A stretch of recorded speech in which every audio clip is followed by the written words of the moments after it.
Adapun yang sebenarnya terjadi, justru pemohonlah yang tercatat diduga melakukan berbagai pelanggaran pemilu berdasarkan data Bawaslu sebagai berikut. Kami izin hanya membacakan mungkin 2 saja yang mulia, total ada 36 laporan. Ya, silakan. Yang pertama, laporan terhadap paslon 01 di KPU RI tanggal 14 November 2023 atas pelanggaran pasal 27 ayat 1 Peraturan KPU nomor 20 tahun 2023. Yang kedua ada lagi laporan terhadap Cawapres paslon 01 di Smesco Convention Hall, Jakarta Selatan, DKI Jakarta tanggal 29 November 2023 atas pelanggaran pasal 28 ayat 1 huruf C dan D Undang-Undang Pemilu dan pasal 72 ayat 1 huruf C dan D Peraturan KPU nomor 20 tahun 2023. Demikian juga dalil pemohon yang menyatakan pengangkatan PJ Kepala Daerah secara masif untuk mengarahkan pilihan kepada pihak terkait kiranya sangat mengada-ngada dan tidak relevan. Justru sebaliknya, dari beberapa dokumen terbukti bahwa beberapa orang PJ Kepala Daerah yang telah memberikan dukungan kepada pasangan calon presiden dan wakil presiden nomor urut 1 maupun pasangan calon presiden dan wakil presiden nomor urut 3 dengan uraian sebagai berikut. Pertama, adanya fakta integritas yang ditantangani oleh PJ Bupati Sorong untuk memenangkan paslon nomor urut 3 dalam kontestasi pemilihan umum presiden tahun 2024. Kasus penggeledahan PJ Bupati Sorong oleh KPK di rumah dinas PJ Bupati Sorong menemukan fakta integritas PJ Bupati Sorong yang diwajibkan mendukung pasangan Ganjar Mahfud. Kemudian adanya pemohon mendalilkan bahwasannya kesalahan perhitungan yang menimbulkan selisih suara terjadi karena adanya pelanggaran yang bersifat TSM dan pelanggaran prosedur pemilihan umum. Namun pemohon gagal dalam membuktikan baik secara kuantitatif dan juga bagaimana narasi-narasi utopis yang dibentuknya terkait dengan tatanan ideal konsepsi dan pengaturan sistem pemilu dapat secara merta dan cuma-cuma menganulir 96.214.691 suara pemilih pihak terkait yang melalui serangkaian proses pemilu yang sudah dinyatakan sebagai suara sah. Subscribe Berita Surakarta.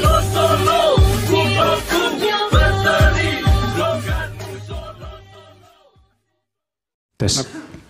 Silakan dilanjutkan. Mohon izin melanjutkan yang mulia Majelis Hakim. Perihal putusan Mahkamah Konstitusi nomor 90 garing PUU strip 21 Romawi garing 2023 untuk selanjutnya akan kami sebut dengan putusan MK nomor 90. Pemohon mendalilkan bahwa adanya intervensi. Dilanjutkan ke dalil pelanggaran prosedur saja di halaman 56. Baik. Kalau putusan 90 sudah clear ya. Baik, sudah dianggap ulang-ulang maksudnya. Baik yang mulia, dianggap telah dibacakan. Kemudian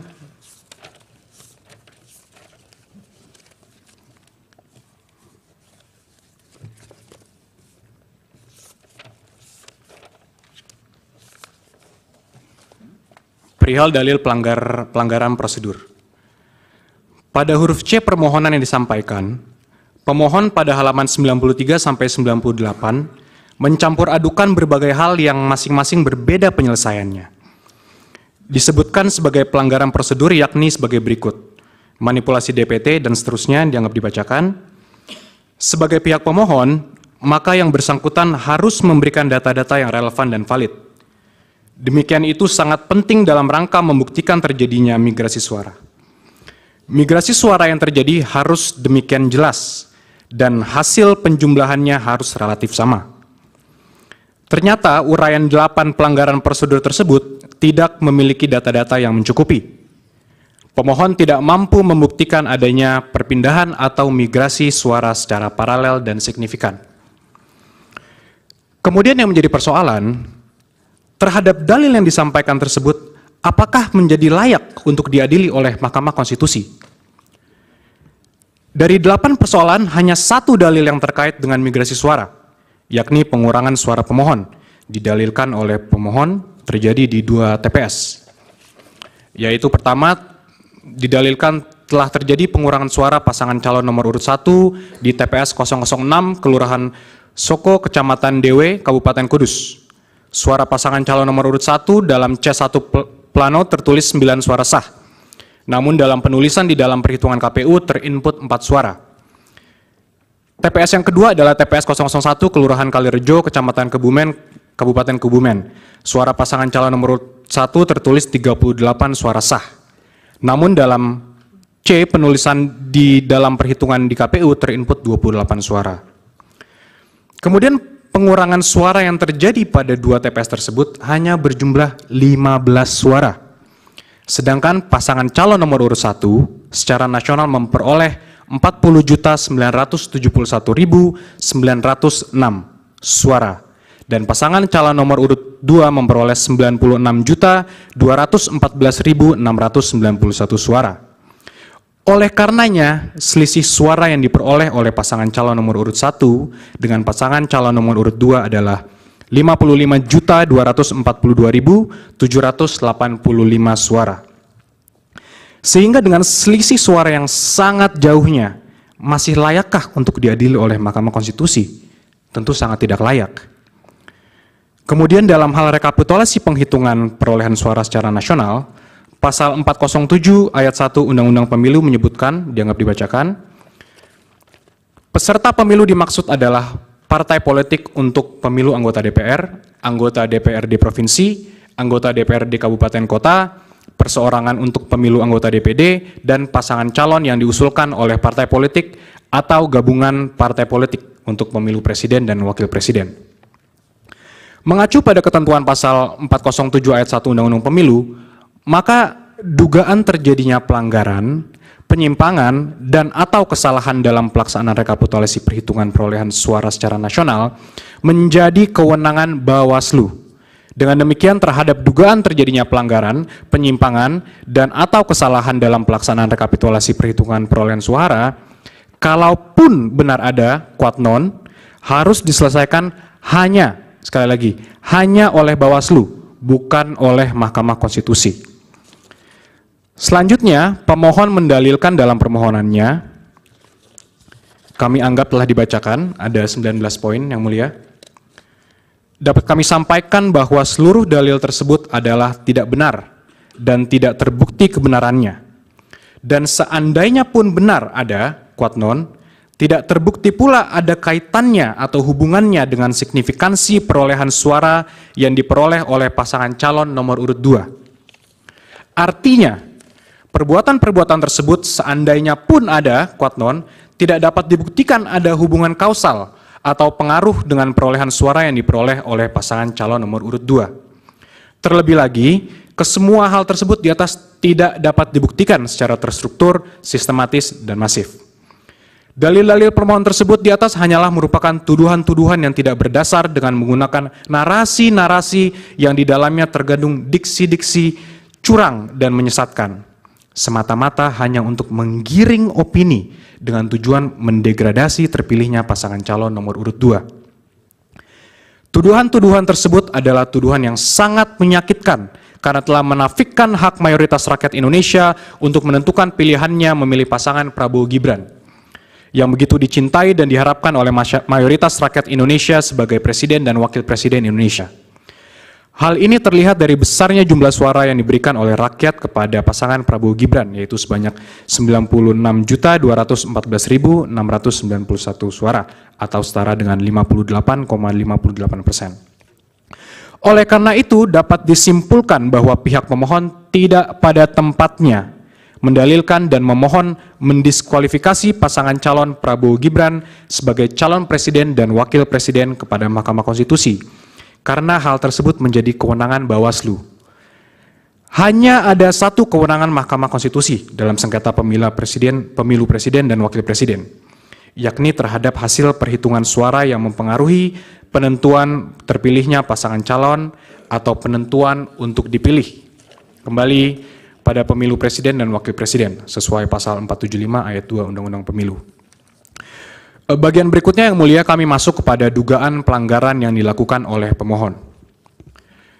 Dalil-dalil pemohon terkait tuduhan pelanggaran yang dilakukan pihak terkait hanyalah merupakan tuduhan-tuduhan yang tidak berdasar dengan menggunakan narasi-narasi yang di dalamnya tergandung diksi-diksi curang dan menyesatkan semata-mata hanya untuk menggiring opini dengan tujuan mendegradasi terpilihnya pasangan calon nomor urut 2. Adapun yang sebenarnya terjadi, justru pemohonlah yang tercatat diduga melakukan berbagai pelanggaran pemilu berdasarkan data Bawaslu sebagai berikut. Kami izin hanya membacakan mungkin 2 saja yang mulia, total ada 36 laporan. Ya, silakan. Yang pertama, laporan terhadap paslon 01 di KPU RI tanggal 14 November 2023 atas pelanggaran pasal 27 ayat 1 Peraturan KPU nomor 20 tahun 2023. Yang kedua ada lagi laporan terhadap Cawapres paslon 01 di Smesco Convention Hall, Jakarta Selatan, DKI Jakarta tanggal 29 November 2023 atas pelanggaran pasal 28 ayat 1 huruf C dan D Undang-Undang Pemilu dan pasal 72 ayat 1 huruf C dan D Peraturan KPU nomor 20 tahun 2023. Itu 2 dari total 36 dugaan terjadinya pelanggaran yang kami anggap telah dibacakan, yang mulia. Ya, lanjut halaman 69 huruf E.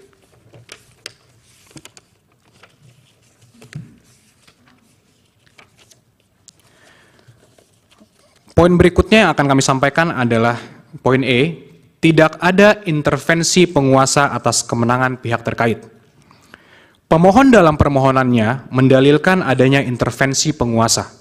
Dalam hal ini presiden, para menteri, PJ kepala daerah, aparatur negara, kepala desa, untuk memenangkan pihak terkait dalam kontestasi pemilihan presiden dan wakil presiden 2024. Dalil pemohon tersebut selain mengada-ngada dan menyesatkan, juga menafikan semua usaha, strategi, kerja keras partai politik pengusung, kelompok relawan, dan tim pemenangan di pusat maupun daerah dalam memperjuangkan kemenangan pihak terkait pada pemilihan presiden dan wakil presiden tahun 2024. Senyatanya, berbagai kampanye dan strategi pemenangan telah dijalankan pihak terkait dengan melibatkan konsultan dan para profesional di bidangnya untuk mendapatkan kepercayaan dan dukungan pemilih dalam memberikan suara kepada pihak terkait. Salah satunya merebut perhatian dan kepercayaan kaum milenial, yaitu 33,6% suara pemilih, dan juga pemilih Gen Z, yaitu 22,85% dari suara pemilih. Dengan menghadirkan sosok tokoh muda sebagai calon wakil presiden, serta komunikasi kampanye yang sesuai kehidupan kaum muda. Alhasil, semua perencanaan kampanye dan strategi kemenangan yang dijalankan telah membawa kemenangan bagi pihak terkait dengan memperoleh suara 58,58% atau setara dengan 96.214.691. Dalil pemohon yang seolah menunjukkan adanya intervensi dari presiden dan para menteri dengan mempolitisasi program kerjanya dalam memenangkan pihak terkait kiranya sangat absurd dan mengada-ngada. Mengingat semua program kerja presiden dan para menterinya telah direncanakan jauh hari atau setidaknya setahun sebelumnya dengan pengajuan anggaran atau APBN yang telah disetujui DPR. Sehingga bagaimana mungkin program kerja pemerintah tersebut dikait-kaitkan dengan kontestasi pemilihan presiden dan wakil presiden tahun 2024. Selanjutnya mengenai dalil pemohon tentang kenaikan gaji dan tunjangan penyelenggara pemilu di momen kritis adalah dalil yang keliru dan sangat mengada-ngada. Karena hal tersebut merupakan program Kementerian Pendayagunaan Aparatur Sipil Negara dan Reformasi Birokrasi atau PAN-RB yang telah ditetapkan pada tahun anggaran sebelumnya. Pemberiannya dalam bentuk tunjangan berbasis capaian kinerja dan bukan kenaikan kerja sebagaimana didalilkan oleh pemohon. Sehingga jelas program tersebut tidak ada kaitannya dengan presiden, terlebih menghubungkannya dengan kontestasi pemilu 2024. Selanjutnya mengenai politik uang di TPS 029 Desa Karanggintung, Jawa Tengah, telah dijelaskan sendiri oleh pemohon bahwa perbuatan tersebut dilakukan oleh aparat desa kepada PPS, sehingga tidak ada kaitannya dengan pihak terkait. Sedangkan mengenai pemberian uang yang dilakukan Gus Miftah, itu dilakukan dalam kapasitas pribadi. Karena sampai saat ini yang bersangkutan tidak pernah tercatat sebagai tim kampanye, baik di tingkat nasional maupun daerah. Adapun terkait tuduhan pencoblosan lebih dari 1 kali, tidak jelas dilakukan oleh siapa dan untuk kepentingan siapa. Sehingga biarlah diproses oleh Bawaslu agar persoalan menjadi terang dan dapat dimintai pertanggungjawaban dari pelakunya. Demikianlah halnya dengan bantuan sosial atau bansos dari pemerintah. Itu adalah program kerja yang telah berjalan selama ini, termasuk di luar tahun pemilu dengan pengaturan melalui Perpres nomor 63 tahun 2017. Program bansos ini ditujukan bagi seseorang, keluarga, kelompok, atau masyarakat miskin, tidak mampu, dan atau rentan terhadap risiko sosial, di mana sangat berbeda dengan target suara pemilih milenial dan Gen Z yang hendak diraih pihak terkait. Untuk lebih jelasnya, kami uraikan program Bansos yang selama ini digulirkan pemerintah sebagai berikut.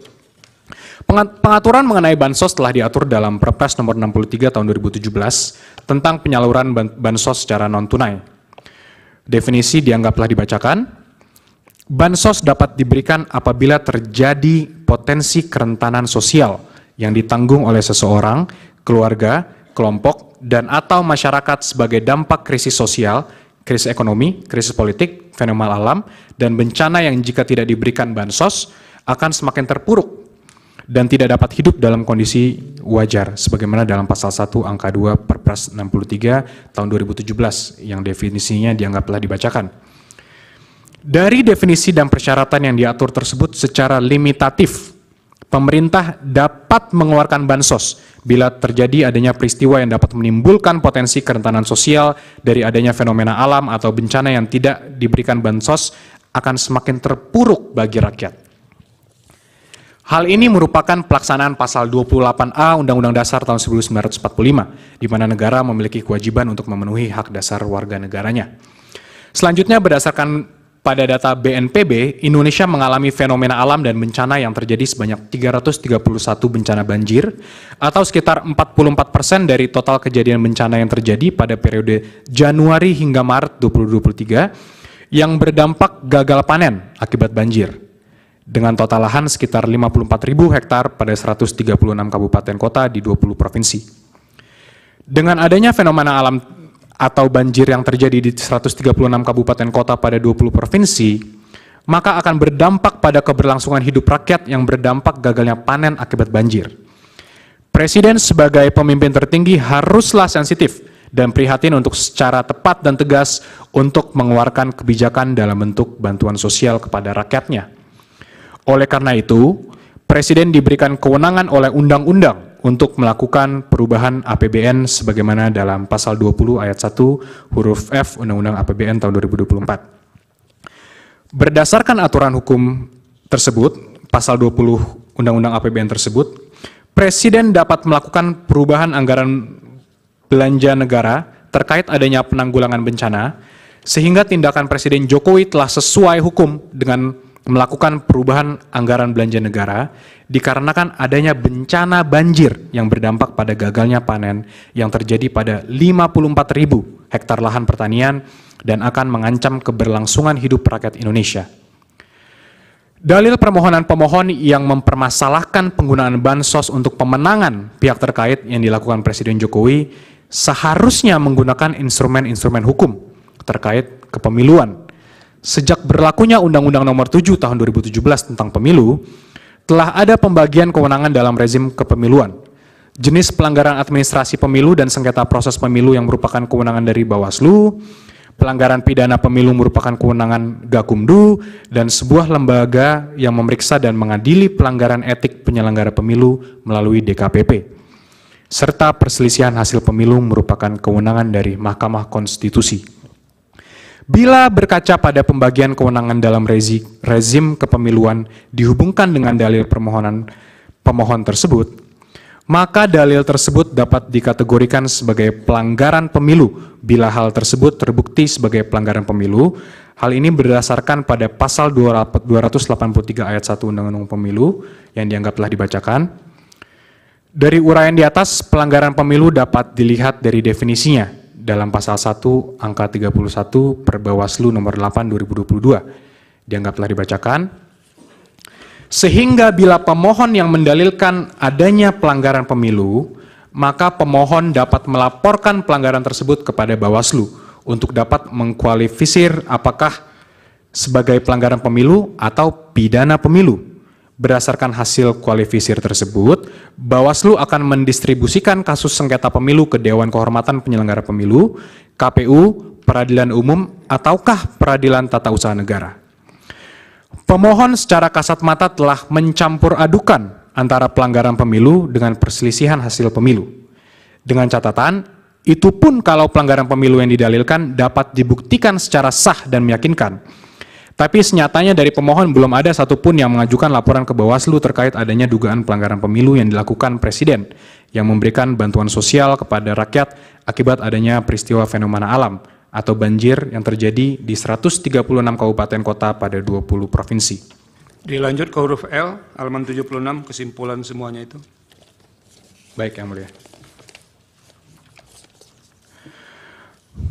Maka berdasarkan peraturan perundang-undangan yang telah diuraikan di atas, terkait adanya program penggunaan bansos oleh Presiden telah sesuai dengan peraturan perundang-undangan, yaitu berdasarkan pasal 20 ayat 1 huruf F Undang-Undang APBN tahun 2024, Jungto Perpres 63 tahun 2017, serta didukung dengan adanya peristiwa fenomena alam atau bencana banjir yang terjadi di 136 kabupaten kota pada 20 provinsi dari 331 bencana banjir atau sekitar 44% dari total kejadian bencana yang terjadi pada periode Januari hingga Maret 2023 yang berdampak gagal panen akibat banjir berdasarkan data BNPB.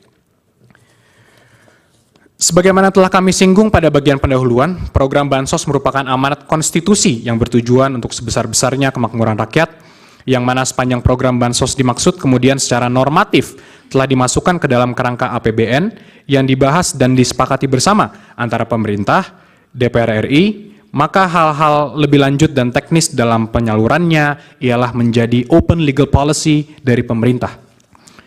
Dalil pemohon yang menyatakan Presiden melakukan 16 kali kunjungan selama 4 bulan pada kantong-kantong suara rendah Prabowo di tahun 2014 dan 2019 kiranya mengada-ngada dan menyesatkan publik.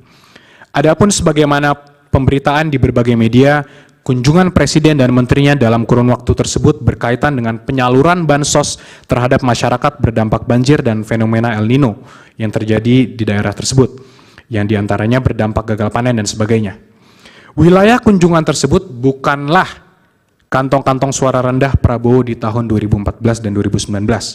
Sehingga dalil yang dikemukakan pemohon jelas mengada-ngada dan ilusoir semata.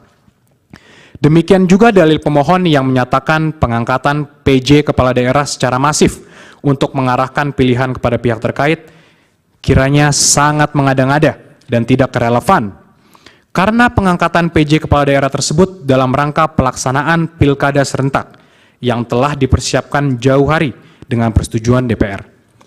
Justru sebaliknya, dari beberapa dokumen terbukti bahwa beberapa orang PJ kepala daerah yang telah memberikan dukungan kepada pasangan calon presiden dan wakil presiden nomor urut 1 maupun pasangan calon presiden dan wakil presiden nomor urut 3 dengan uraian sebagai berikut. Pertama, adanya fakta integritas yang ditantangani oleh PJ Bupati Sorong untuk memenangkan paslon nomor 3 dalam kontestasi pemilihan umum presiden tahun 2024. Kasus penggeledahan PJ Bupati Sorong oleh KPK di rumah dinas PJ Bupati Sorong menemukan fakta integritas PJ Bupati Sorong yang diwajibkan mendukung pasangan Ganjar Mahfud. Kemudian adanya keterlibatan BIN sebagaimana beredarnya video pencoblosan surat-suara di luar waktu pemilihan yang terjadi di PPLN Kuala Lumpur dan persoalan DPT di Kuala Lumpur yang diduga melibatkan unsur-unsur dari BIN. Waktunya tinggal 7 menit ya. Baik, Yang Mulia.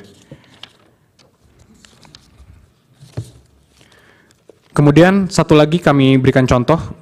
Keterlibatan PJ Bupati Kampar yang bersikap tidak netral dan mendukung serta memenangkan pasangan calon presiden dan wakil presiden nomor urut 1 dengan cara meminta melibatkan para kepala desa di wilayah Kampar untuk memilih pasangan calon presiden wakil presiden nomor urut 1 serta memilih calon legislatif dari partai pendukung pasangan calon presiden dan wakil presiden nomor urut 1. Dan kemudian PJ Bupati Kabupaten Kampar telah dicopot oleh Menteri Dalam Negeri sebagaimana surat keputusan Menteri Dalam Negeri nomor 100.2.1.3 strip 6598 tahun 2023 tentang pemberhentian dan pengangkatan pejabat Bupati Kampar.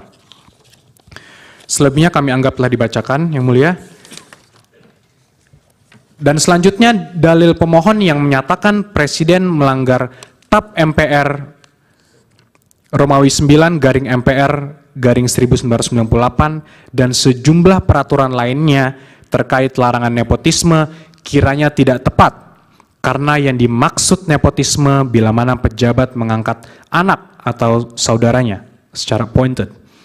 Sedangkan jika sang anak dipilih rakyat atau elected, maka tidak termasuk nepotisme. Larangan ini bukan dimaknai seolah anak pejabat tidak boleh berkarir. Untuk penutup akan dilanjutkan dan disampaikan oleh Prof. Fatwa Hasibuan. Terima kasih Yang Mulia.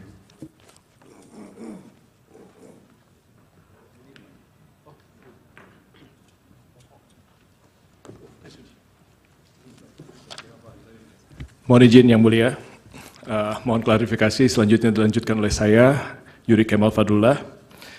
Kami lanjutkan pada bagian dalam eksepsi poin A, Mahkamah tidak berwenang untuk memeriksa dan memutus sengketa di luar hasil penghitungan suara.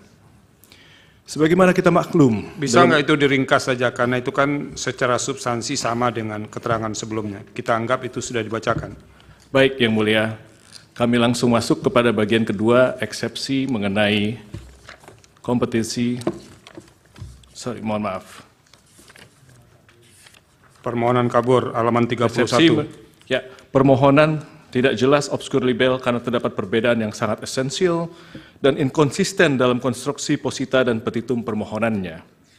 Sebagaimana telah panjang lebar kami uraikan di atas bahwa pada dasarnya Undang-Undang 45 telah secara tegas memberikan kewenangan kepada MK untuk memutus perselisihan tentang hasil pemilu. Selain daripada itu, merujuk kepada norma pasal 22E ayat 6 UUD 45 menyebutkan bahwasanya ketentuan lebih lanjut tentang pemilu diatur dengan undang-undang. Adapun undang-undang yang dimaksud adalah undang-undang pemilu.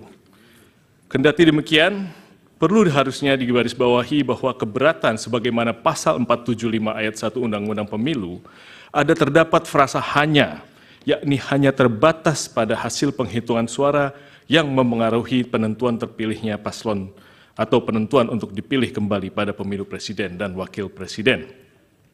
Bahwa sejalan dan senantiasa berpedoman kepada norma-norma yang berkenaan dengan kewenangan MK sebagaimana disebutkan di atas, kemudian melalui PMK nomor 4 tahun 2023, MK telah memberikan pedoman bagi tiap-tiap pasangan calon presiden dan wakil presiden yang merasa berkeberatan dengan jumlah hasil suara sah yang ditetapkan oleh KPU RI untuk dapat mengajukan suatu permohonan pembatalan atas penetapan hasil penghitungan perolehan suara oleh KPU RI dengan menggunakan formalitas dan sistematikanya yang ditentukan secara spesifik. Untuk selanjutnya tidak kami lanjutkan karena memang kami mengutip pasal 8 PMK nomor 4 nomor tahun 2023. Bahwa selanjutnya terkait dengan formalitas konstruksi permohonan pemohon sebagaimana termuat pada halaman 18 dan 19 permohonan, pemohon menyatakan bahwa hasil penghitungan suara yang diperoleh oleh pihak terkait menurut pemohon di 38 provinsi plus di luar negeri dengan jumlah 0 suara.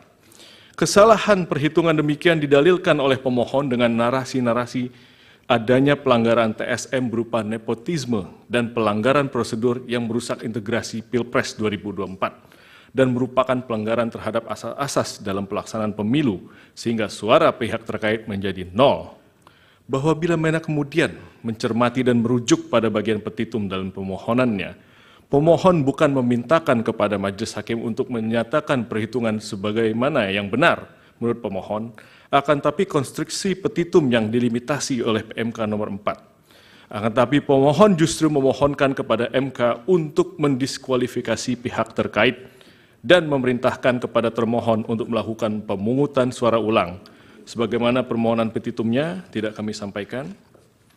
Merujuk pada petitum yang diajukan pemohon di atas, setidaknya ada dua hal yang hendak pihak terkait tanggapi.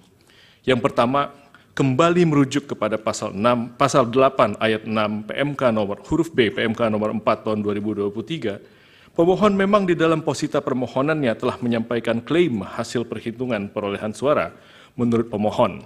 Akan tetapi kemudian pemohon tidak meminta penetapan klaim tersebut di dalam petitumnya. Dengan demikian telah menjadi jelas dan terang bahwa permohonan yang diajukan oleh pemohon merupakan permohonan yang tidak selaras dan oleh karenanya menyebabkan permohonan menjadi obskur. Kedua, terdapat kerancuan dan kekacauan jalan pikiran serta redaksional di dalam petitum butir 3 permohonan. Pemohon meminta mendiskualifikasi pihak terkait dalam keputusan KPU nomor 1632 tentang penetapan paslon presiden dan wakil presiden tahun 2024 dan seterusnya. Sebagaimana yang kita ketahui bahwa dua keputusan KPU RI itu tidak terkategorikan sebagai suatu ketetapan yang masuk dalam ranah penghitungan hasil pemilihan umum. Apabila dua keputusan KPU RI tersebut hendak dibatalkan oleh pemohon, maka hal tersebut masuk ke dalam kategori sengketa proses pemilu. Dan hukum telah mengatur mekanisme penyelesaiannya melalui Bawaslu sebagaimana pasal 466 sampai pasal 469 Undang-Undang Pemilu. Apabila putusan Bawaslu tersebut tidak diterima oleh pemohon, maka upaya hukum yang dapat dilakukan adalah dengan mengajukan gugatan pengadilan tun sebagaimana diatur pasal 470 sampai dengan pasal 472 Undang-Undang Pemilu. Bahwa berdasarkan uraian dan argumentasi yuridis di atas, pemohon tidak dapat memberikan pertimbangan yang konkret kepada Majelis Hakim Konstitusi yang mulia, sebagaimana marwah dari sengketa perselisihan hasil pemilihan umum. Oleh karenanya telah cukup alasan bagi Yang Mulia Majelis Hakim Konstitusi untuk menyatakan permohonan yang diajukan oleh pemohon merupakan permohonan yang tidak jelas, obscure libel, sehingga beralasan hukum bagi Mahkamah Konstitusi untuk menyatakan permohonan pemohon tidak dapat diterima. Selanjutnya di dalam pokok permohonan, bahwa bila pihak terkait menolak seluruh dalil-dalil yang disampaikan oleh pemohon di dalam permohonannya, bahwa pihak terkait menolak seluruh dalil-dalil yang disampaikan, kecuali dinyatakan sebaliknya di dalam keterangan pihak terkait ini. Karena pada prinsipnya dalil-dalil permohonan pemohon dalam pokok perkara ini semata-mata bersifat asumtif. Tidak disertai alat bukti yang sah dan tidak pula dapat terukur secara pasti, bahkan cenderung tidak sama sekali membuktikan hal-hal yang berkaitan dengan bagaimana dan sebesar apa dampaknya terhadap perolehan hasil jumlah suara sah pada pemilihan umum Presiden dan Wakil Presiden Republik Indonesia tahun 2024. Perlu juga pihak terkait sampaikan sebelum memberikan tanggapan secara spesifik mengenai akumulasi dalil-dalil dan argumentasi pemohon, bahwa Mahkamah Konstitusi sebagai lembaga peradilan yang independen dan imparsial tentunya harus membatasi diri dalam hal mengadili perkara-perkara yang bersifat politis atau seperti halnya dalam konteks perselisihan hasil pemilu ini, agar tidak menjadi objek politisasi dari cabang kekuasaan lainnya ataupun pihak-pihak lainnya. Namun mengingat fenomena judicialization of politics merupakan sesuatu yang tidak dapat dihindari saat ini oleh Mahkamah Konstitusi, maka menjadi suatu hal yang penting dan utama bagi Mahkamah Konstitusi untuk mengedepankan prinsip pembatasan diri atau judicial restraint dalam memutus perkara perselisihan hasil pemilu agar nantinya Mahkamah Konstitusi tidak menjadi objek politisasi. Selanjutnya, untuk menghindari adanya pengulangan, dapat kami sampaikan bahwa hal-hal yang telah disampaikan pada bagian pendahuluan dan eksepsi secara mutatis mutandis merupakan bagian yang tidak terpisahkan. Poin A, tanggapan atas persandingan perolehan suara menurut pemohon.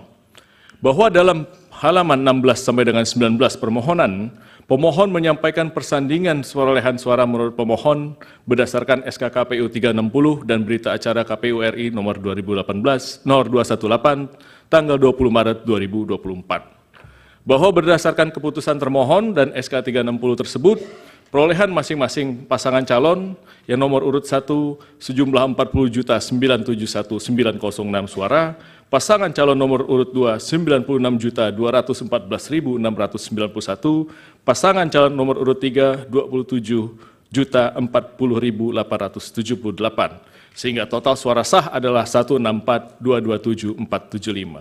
Sedangkan apa yang menjadi perbedaan di dalam jumlah suara sah yang terdapat di dalam putusan KPU tersebut adalah di mana pasangan calon nomor urut 2 adalah 0.